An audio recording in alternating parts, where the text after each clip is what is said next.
জান্নাতের সার্টিফিকেট প্রাপ্ত সাহাবী মসজিদে নববীর মধ্যে গভীর রাতে নামাজে দাঁড়ায় দাঁড়ায় কান্না করে। রহমতের নবী বলে, রাতের বেলা যদি আমি ঘুমাইয়ে যাই, আমার চোখ যদিও বন্ধ থাকে, আমার কান কখনো বন্ধ হয় না।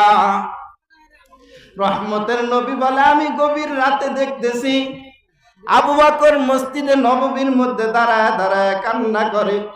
আমি বললাম, আবু বকর কেন কাঁদে?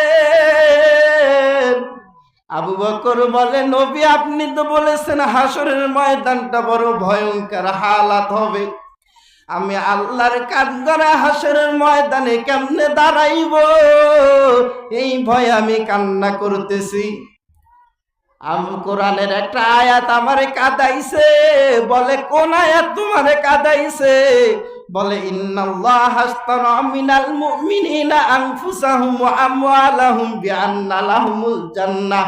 এই আয়াতের অর্থ, আল্লাহ মুমিনের জান এবং মাল নিয়ে নিছে, বিনিময় মুমিন আশিকের জান্নাত দিয়েছে। রহমতের নবী বলে, আবু বকর এখানে তো খুশির খবর, তুমি কেন কাঁদো?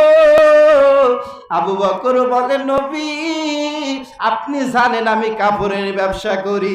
আজ সকালবেলা একটা মহিলা আমার কাছে আসছিল, বহুদিন আগে আমার থেকে কাপড় নিয়ে গেছিল, আজকে সকালবেলা কাপড় ফিরাইয়া দিয়া টাকা নিয়ে গেছে। আমি বললাম, ও আম্মাজান টাকা কেন ফিরাইয়া দেন, কাপড় কেন ফিরাইয়া দেন? আম্মাজান বলে, তোমার কাপড় আমার পছন্দ হয় নাই, এই জন্য আমি ফিরাইয়া দেই। আমি বললাম, এতদিন কেন আসেন নাই? আম্মাজান বলে, ব্যস্ততার কারণে আসতে পারি নাই। আবু বকর বলে, নবী হাসরের ময়দানটা যখন ভয়ঙ্কর হালাত ধারণ করবে, নবীরা পর্যন্ত কাঁদবে। ঈসা নবী কাঁদবে, ইব্রাহিম নবী কাঁদবে, মুসা নবী কাঁদবে। ওই সময় আমি আবু বকর আল্লাহর কাঠগড়ায় দাঁড়াইয়া যাব।